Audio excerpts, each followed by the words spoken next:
Casilda Bolívar de Liendo fue guía mía. Juan Bautista Liendo, que fue esclavo, fue guía mía para la doctrina de Jesucristo. Antonio Esturriaga, que fue esclavo, fue guía mía. Mercedes Díaz, que era hija de manomisas, que no conoció la esclavitud, se crió en los manomisos, fue guía mía. Joaquín Brito, de Turmero, fue guía mía, en la misma doctrina. Primera palabra de la doctrina de Jesucristo. ¿Crees que nació un hijo de Dios, criador y redentor del mundo? Sí creo. ¿Podrás entender cómo hay un Dios en tres personas iguales y distintas? Yo no puedo entender cómo hay un Dios en tres personas iguales y distintas, porque eso es un misterio.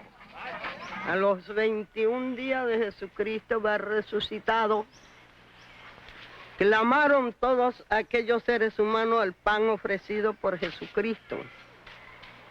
Le contestó San Juan: para recibir el cuerpo de Jesucristo tienen que ser bautizados, confirmados y confesados.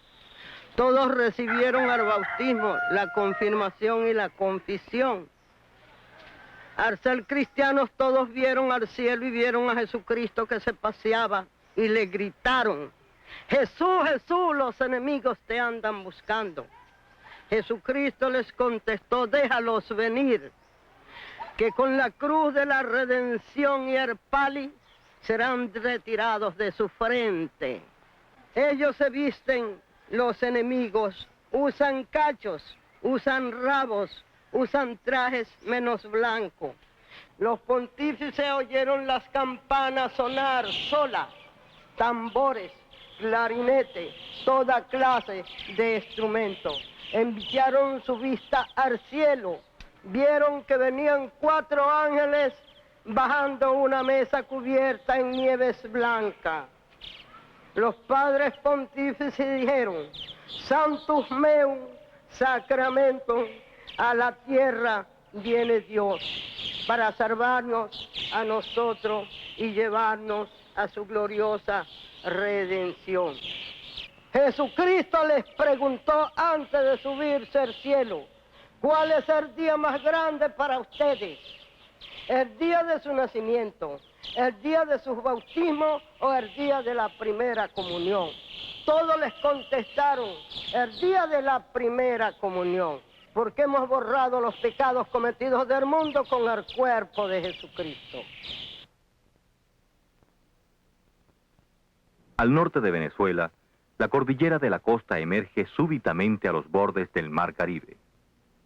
La brusca unión entre mar y montañas no ha impedido la formación de numerosos valles que, aunque estrechos, sirvieron para que allí se radicaran los indios caribes y más tarde los colonizadores, originando así las poblaciones que hoy existen en esta zona. El valle de Chuao se extiende en la costa del estado Aragua, y a 5 kilómetros de la costa y en medio del valle, el pueblo de Chuao es todavía huella viviente de la Venezuela colonial, agrícola, cacaotera, mágica, exuberante. En Chuao, el pasado reaparece cotidiano y el presente asoma aún recuerdos lejanos. Plantación de cacao hoy, plantación de cacao ayer. La historia de Chuao está íntimamente ligada a la explotación de este fruto. El árbol del cacao es autóctono de América y su patria abarcaba desde México hasta el Alto Amazonas. El cacahualt, como lo llamaban los aztecas, era un fruto altamente apreciado por esta civilización, y el chocolalt era una de las bebidas más exquisitas que tomaban los aztecas, la cual obtenían a partir del cacao tostado, molido y mezclado con maíz. Los europeos encontraron esta bebida amarga, y solo fue cuando mezclando el cacao con azúcar, vainilla y canela, que el chocolate conquistó a toda Europa. En el territorio de la actual Venezuela se cultivaba el cacao principalmente en la región andina, pero para finales del siglo XVI, en la región centro-costera, comienzan a desarrollarse las plantaciones de cacao que crean e impulsan los colonizadores europeos. Con estas plantaciones se estaban erigiendo las bases de la economía colonial de la provincia de Venezuela. Casi la totalidad de este cacao, junto a otros productos como maíz, tabaco y cuero, eran exportados a Europa o hacia las otras colonias. De esta forma, la provincia de Venezuela entraba en el circuito mundial del comercio que se había ido desarrollando de una manera acelerada desde el descubrimiento de América. De África, recibía Venezuela los esclavos que trabajaban en las plantaciones. De Europa, recibía los útiles de todo tipo. Y de nuestras costas salían, legalmente o por contrabando, el cacao y otros productos agrícolas. Tiene valor conocer la historia de Chuao, primero por el producto en sí, el cacao, que fue lo que más distinguió este nombre y lo popularizó en el mundo. Como desde el cacao de Chuao se popularizó en el mundo como el mejor cacao. Hoy, de la fama del cacao de Chuao, solo conocen los especialistas, los historiadores y sobre todo los habitantes de Chuao, quienes guardan con justo orgullo el eco de esta otrora reputación. Sin embargo, el cacao en Chuao es todavía centro de actividad económica y social, y el ritmo de vida lo impone aún la hacienda de cacao. En un país en metamorfosis, Chuao representa la continuidad, la permanencia con sus 4 siglos de actividad cacaotera.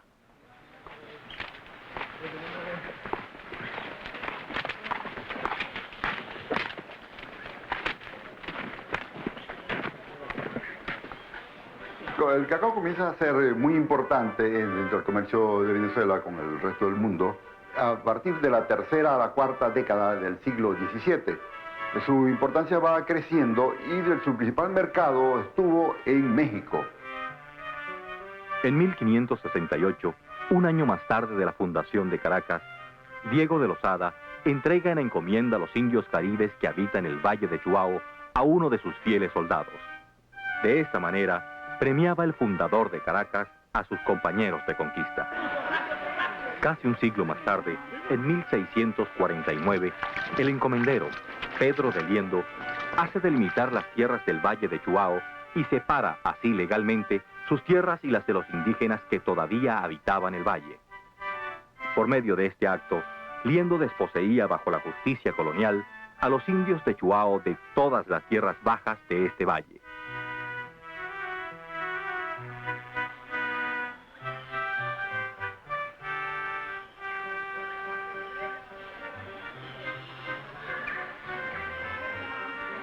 Y el cacao vendido en México nos servía para proporcionar la moneda mexicana, que era la moneda más importante en el mundo. Era una moneda que seguía de patrón universal, como hoy lo sirve el dólar. Era tan apreciado el cacao en México que incluso circulaban como moneda menuda. Los granos de cacao se daban como moneda, como hoy se puede dar el centavo.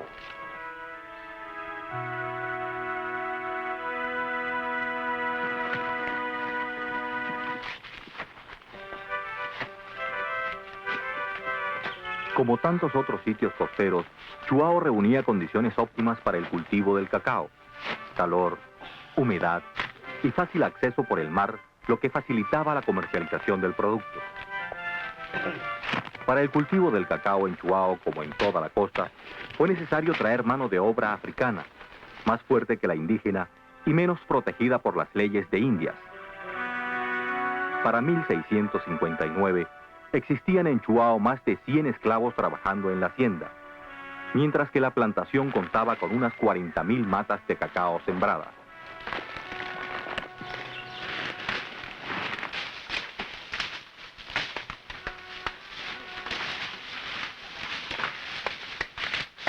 El cacao iba también a Holanda y a otros países de Europa a través de los barcos holandeses, sobre todo con sede en Curazao y otras posiciones holandesas en el Caribe.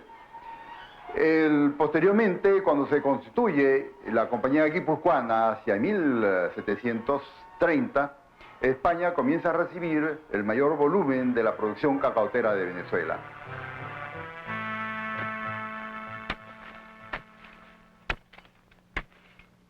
La historia de la hacienda de Chuao hubiese sido como la de tantas otras plantaciones de no haber sido por Catalina Mejía de Ávila, viuda de Liendo, quien en su testamento en 1669 convirtió la hacienda en una obra pía. Eran estas instituciones de carácter benéfico, fundadas durante la colonia por los creyentes pudientes con el fin de obtener gracia eterna. La hacienda de Chuao continuó como unidad de explotación cacaotera y los esclavos siguieron allí trabajando. Pero ahora, los beneficios de la hacienda se repartirían por voluntad de Catalina a las instituciones religiosas, personas necesitadas, conventos e iglesias. De hecho, fue la Iglesia Católica quien dirigió y se benefició del producto de la hacienda hasta llegar la independencia. Durante estos 150 años se sucedieron administradores, encargados, capataces, y los esclavos llegaron a sumar más de 300, pero el ritmo de vida en Chuao no se alteró significativamente. Levantada a las 4 de la mañana, oraciones en el patio, distribución del trabajo del día, tareas llamadas de fajina, trabajo en las plantaciones, cultivo del conuco particular, rosario de la noche, acostada. Vivían los esclavos en bohíos de bahareque y techo de palma, situados alrededor de la iglesia y de la casa de la hacienda, formando así 3 calles, probablemente las mismas que tiene hoy el pueblo, la calle real, la del centro y la de atrás.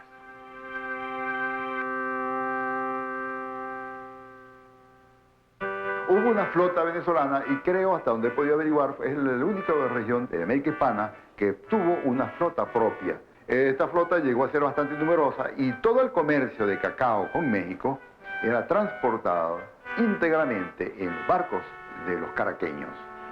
El cacao salía, casi todo salía por La Guaira, que era el principal puerto de la provincia de Venezuela. Porque de Puerto Cabello se trasladaba a La Guaira y de allí lo tomaban los barcos para dirigirse a otros puertos del Caribe o directamente a España, en los tiempos en que hubo viajes directos. Pero la poca alteración del sistema de vida en Chuao no significó una sumisión total por parte de los esclavos a su injusta situación.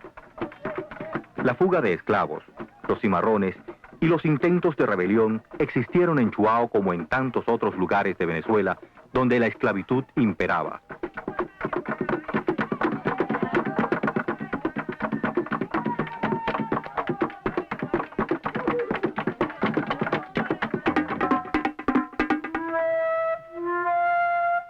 Igualmente, el régimen esclavista que dominaba en la hacienda indujo al robo y al contrabando del cacao por parte de los esclavos. Como paliativo para su precaria situación, estos encontraban en el robo y la venta del cacao de la hacienda una forma de obtener lo que legalmente su situación no les permitía. El cacao sustraído de la hacienda lo vendían o lo cambiaban los esclavos a los barcos que visitaban la playa de Chuao.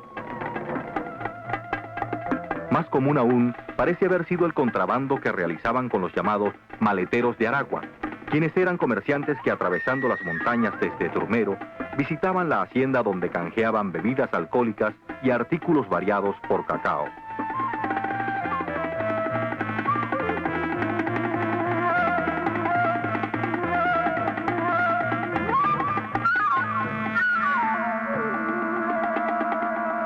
Las grandes familias muy numerosas, muy influyentes, que constituían la oligarquía colonial, los que después se han llamado los grandes cacaos, pero también estas familias estaban vinculadas con los grandes comerciantes de la época que hacían una doble utilidad. El cacao llegó a tener precios hasta de 80 pesos y hasta 300 pesos la fanega, de manera que el margen de utilidad era muy alto, tanto para el agricultor como para el comerciante, pero la mayor tajada correspondía al comerciante. La hacienda de Chuao sintió también las convulsiones de la Guerra de Independencia, originando así que más de 20 esclavos huyeran durante estos años para sumarse a las filas patriotas. Al finalizar la guerra y por decreto del Libertador, la hacienda de Chuao pasó a manos de la Universidad de Caracas. La pérdida de la importancia del cacao está determinada por la pérdida de los mercados de Venezuela a consecuencia de la larga guerra y las convulsiones sociales, políticas, todas las revoluciones que le siguieron, le hicieron perder esos mercados. Cuando Venezuela quiere regresar a los mercados europeos, se encuentra con que los ha perdido y otros países han ocupado su lugar. Cuando en 1854 se decreta la abolición de la esclavitud, trabajaban todavía en la hacienda de Chuao 54 esclavos. Pero la libertad no les aseguró la adquisición de tierras y por lo tanto la hacienda seguirá monopolizando la propiedad del valle. Los antiguos esclavos y sus descendientes continuaron trabajando el cacao como jornaleros o cultivando el café en las partes altas de la zona. A finales del siglo XIX, el general Antonio Guzmán Blanco no escatimó recursos para convertir a Caracas en un París tropical. Sus obras atestiguan todavía aquella voluntad, pero Guzmán prestaba igualmente gran interés a sus bienes, por lo que sumó a su patrimonio la hacienda de Chuao, despojando así a la Universidad de Caracas de tan valiosa renta. A su muerte, sus familiares heredaron la hacienda.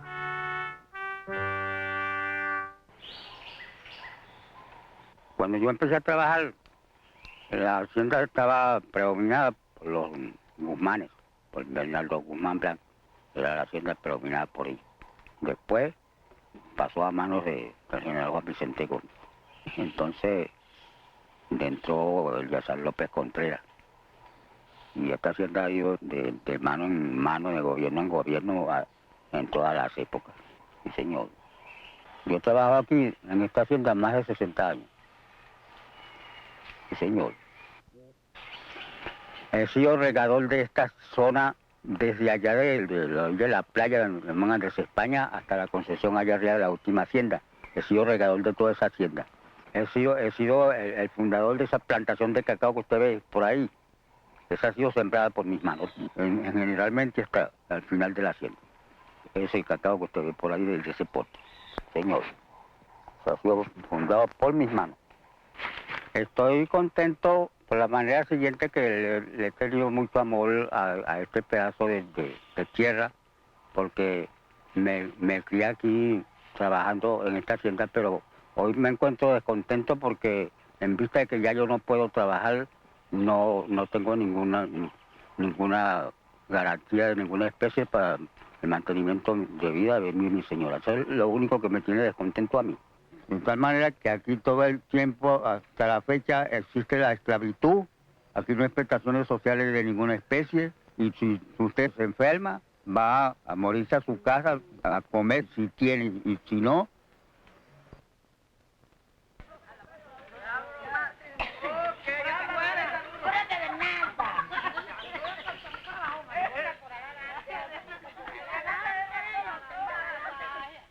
Aunque jurídicamente las tierras de la hacienda son del Instituto Agrario Nacional, estas son explotadas por la empresa agrícola de Chuao, constituida por 73 socios, todos habitantes del pueblo. Explotada en forma de cooperativa, en la hacienda trabajan, además de los miembros de la empresa, otros habitantes de Chuao, sumando así más de una centena quienes allí laboran. No quiero la carretera, porque hay mucho ladrón. Aquí uno vive su vida tranquila sin carretera. Bueno, aquí la vida, le digo sinceramente que la vida aquí es sana, porque aquí nunca se ven percances así de homicidios, ni de ladronismo, pues solamente que vengan de fuera. Hoy, solo un cuarto de las 275 hectáreas que tiene la hacienda como área de cultivo está en producción. De allí lo reducido de su última cosecha, 125 fanegas. Producción alarmante cuando sabemos que unos años antes de la independencia, la recolección anual llegaba a 300 y 400 fanegas. Igualmente, el número de matas en producción no alcanzan a las 30.000, cuando durante la colonia estas sumaban más del doble. Múltiples factores explicarían este descenso en la producción cacaotera de Chuao. Pero en última instancia, esta raquítica producción se explica como resultado de la crisis general que ha vivido nuestra agricultura en estas últimas décadas.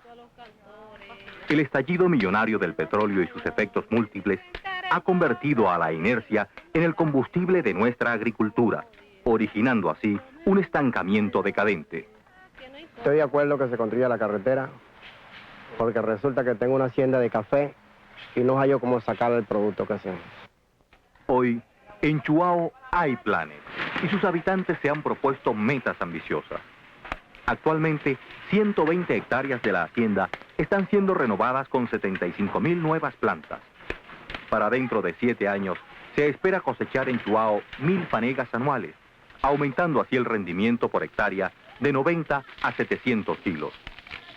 El reto audaz que se han propuesto los habitantes de Chuao presupone un esfuerzo constante por parte de todos los trabajadores que allí laboran. Pero aún más constante deberá ser la asistencia técnica y financiera que se le deberá otorgar a la empresa agrícola de Chuao para que sus ambiciones se materialicen exitosamente. La experiencia ha mostrado que no bastan los créditos para alcanzar las metas deseadas. Y es por esto que indiscutiblemente el futuro de la hacienda de cacao de Chuao está íntimamente ligada a la política agrícola de todo un país, el cual está pagando con abundantes importaciones agrícolas la embriaguez petrolera. Bueno, yo no estoy de acuerdo con la carretera. Primero y principal, que uno ahorita deja a sus hijos en su casa solo. Y habiendo carretera no se puede hacer. Porque entonces, habiendo vía de carretera, se meten malandros y ladrones y no es igual. Ahora si la hacen, bueno, se recibe. A ver si se acomoda el pueblo. Bueno, aquí no hay rico. No, no lo hay. Aquí todos somos iguales, pobres. Esta es la palabra que se dice aquí. Aquí lo que hay es pobrecía.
Por el mar llegaron los osados y ambiciosos conquistadores al valle de Chuao.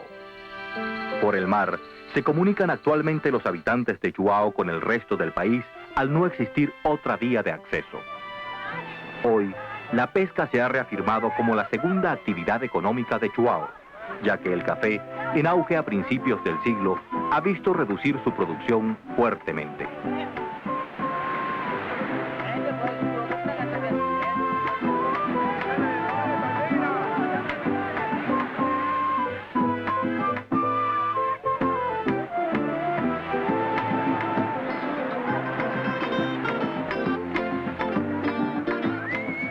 Los hijos de Chuao no tenemos necesidad, en realidad, de tener a Chuao como un medio turístico, de vivir del turismo, porque nosotros contamos aquí en este pueblo con esta rica tierra que nos dio pues la madre naturaleza, un puerto pesquero que es uno de los más productivos del estado de Aragua, y si nosotros los hijos de Chuao nos ponemos a pensar la riqueza que tenemos, no tenemos la necesidad de correr el riesgo de aceptar una carretera para la vía turística.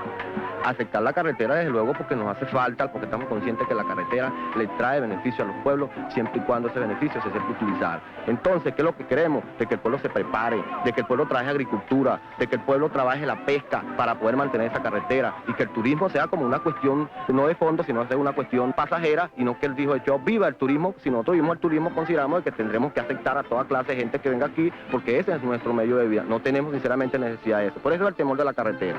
Y usted zumba una semilla en cualquier parte de esa hacienda y esa hacienda le brota a usted esa semilla y usted recoge frutos. Pero como aquí estamos encerrados, digamos que estamos completamente incomunicados, entonces el fruto aquí mismo se pierde.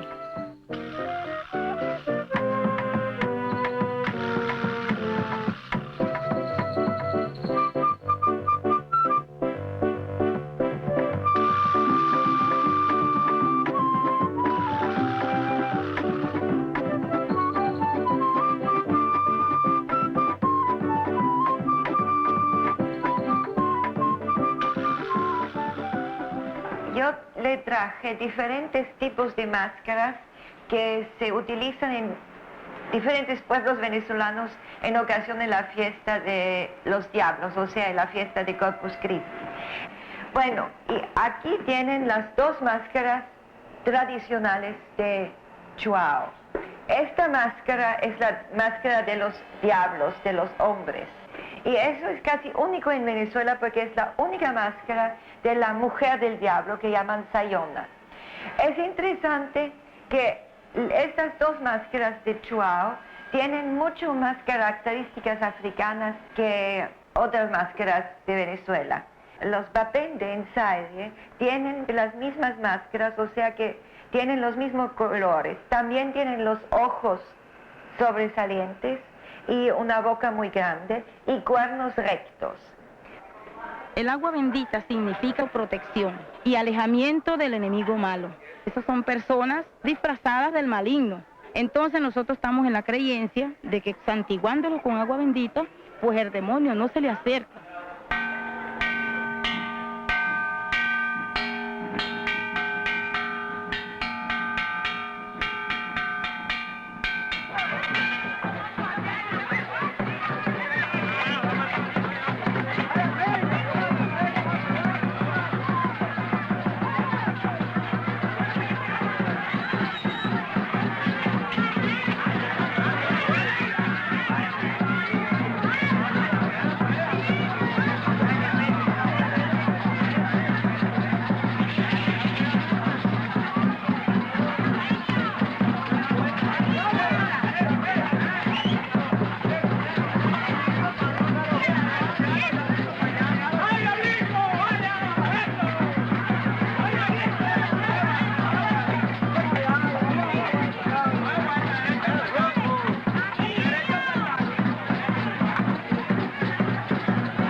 Bueno, la fiesta del Corpus Christi dura 3 días.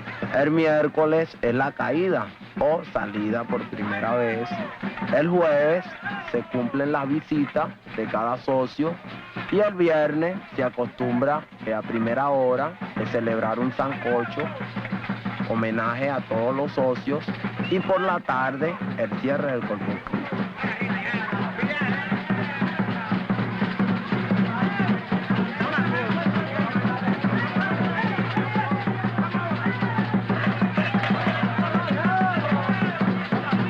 Aquí en mi casa hay un hermano, porque esa es una hermandad, una sociedad. Ellos tienen que venir a hacerle su visita a ese hermano.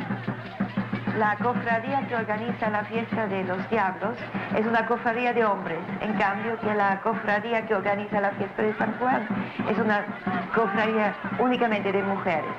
La tradición registra de que tienen que ser puros hombres, pues, los que practiquen esa tradición.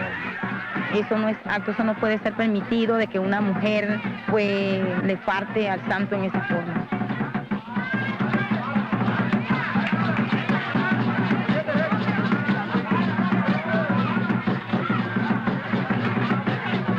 Aquí esa religión es tan perseguida por el diablo diciendo que aquí han pasado muchas cosas con los tipos que bailan diablo, que abusan con la religión, lo han visto.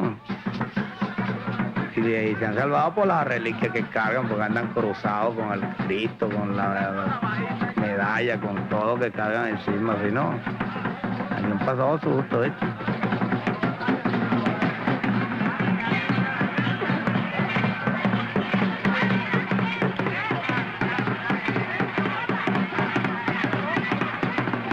Porque eso es lo que ha terminado con nuestro folclore venezolano, que nosotros tenemos un complejo de que después que nos salimos de nuestro pueblo, donde uno se crió bailando esto, cantando esto, entonces después cuando llegó a la ciudad, le da pena que lo vea, que abrió la boca para cantar. Si uno ya la abrió bastante, ¿por qué le va a dar pena?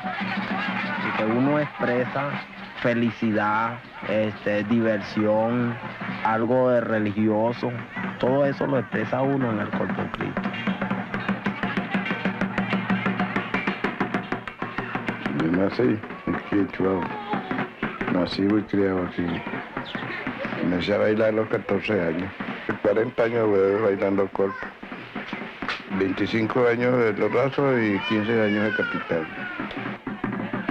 Fíjense que antes el diablo que caía y me con el corpo no podía quitarse la reliquia hasta los 40 días. Ni rosarse como mujer hasta los 40 días. La cruz negra que ustedes le han observado a ellos atrás, esa es la cruz de la protección que ellos llevan. El diablo que no porta esa cruz no es diablo legítimo, porque ningún diablo humano no puede caer sin esa cruz. Suena la campana, suena el tambor. Todos salen, brincan, brincan, se zumban viendo al cielo, que viendo el infierno se zumban los demonios. Por ejemplo, en la tradición sucede lo siguiente, de que hay un grupo ordenado con capataz que hace las veces de padre de todos los diablos, entonces viene la sayona que hace las veces de madre, y luego los primeros capitanes, que son los que encabezan y dirigen al grupo. Entonces ellos se acuestan boca abajo hasta que se le cumple su misión. Ese es el rendimiento que le hacen ellos al Santísimo, que están rendidos a los pies de Cristo, que entonces después el capitán ordena el levantamiento de los diablos. Cuando suena la campana, las maracas, ya entonces es porque ya ellos rezaron sus oraciones.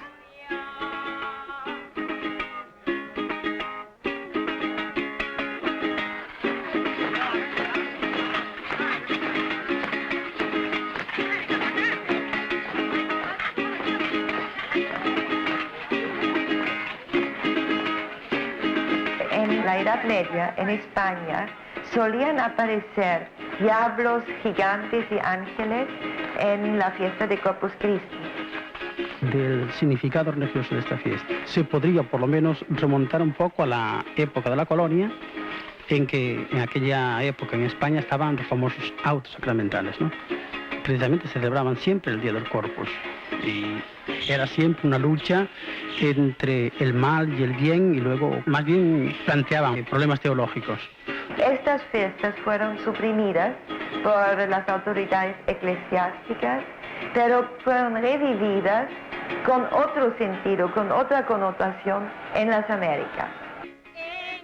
Nuestra tradición tiene que ver con la cultura africana, ya que este es un asentamiento campesino, en donde se cultivaba el mejor cacao durante la época de la colonia. En aquella época era la mano esclava, era la que producía en esta zona.